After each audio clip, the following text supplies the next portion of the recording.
Here I go with another Goddess of Genesis video, and in this one I want to talk about a combo that you can use if you're willing to spend a little money on this game. I think the best $15 you can spend is getting the Eternal Blessing, which lets you bank energy when you're full. So right now I'm over 500 stamina, even though the cap is 150. And any excess energy, like normally that any energy I get at this point would be wasted, but if you're willing to spend a little money, the Eternal Blessing costs $15. It's a one-time fee, and what that gets you is five regular tarot? Are they Destiny Tarot? Is that what they're called? Anyway, you get 5 vouchers every week for the rest of the time that you're playing this game, forever. And you also get the ability to bank stamina here. So right now I have 11 out of 300. So even though I'm capped, all that extra stamina is going into this bank over here, and you can collect it anytime. So then that 11 stamina that was extra gets added to the pool, and as long as I don't let this bank go over 300, I'm never losing stamina. So like if you're busy with life or work or kids or whatever, and you can't play the game all the time, as long as you have this $15 spent, you can just come in occasionally, like once or twice a day, bank stamina until you have a large pool of stamina, like I have over 500 here. And then if you get the Proof of Valor, which is $1 a month, so this is a recurring fee, but it's only $1. If you're willing to spend that $16 on the game, what it does is this enables consecutive battles in AI mode. And you're like, what is consecutive battles in AI mode, right? Like, I don't know what that is. Excuse me while I take care of this real quick.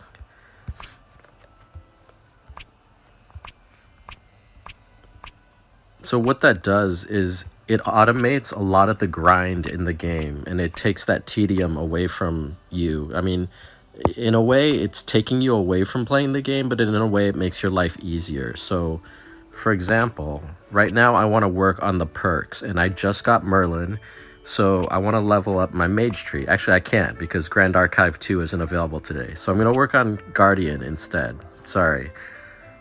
And, like, the upgrades here require these bronze materials, which in Grand Archives 1, it looks like the last level that drops bronze is 35. So I'm going to go into solo, difficulty 35, and my guys are actually level 35. So I'm at the exact level here, and I feel like I can crush these guys pretty easily.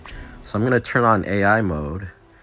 I'm going to have it dismantle, automatically melt any N or R gear that I get. And I'm not going to have it purchase extra stamina for me because I have 500 stamina. So I turned on AI mode, and at this point, the game just does whatever the AI tells it to do, and it's going to play itself automatically. So I can watch Netflix, I can work, and just leave this on the side running, and it's going to burn through all that 500 stamina that I have built up, and it's going to farm all those materials that I need to upgrade perks.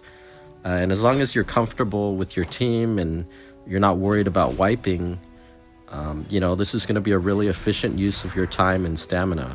And I'll just come back to this in like half an hour, see how it's doing, and I should have a lot of materials for upgrading my perks. And I'm probably going to leave this going for at least 15 minutes to get enough bronze material.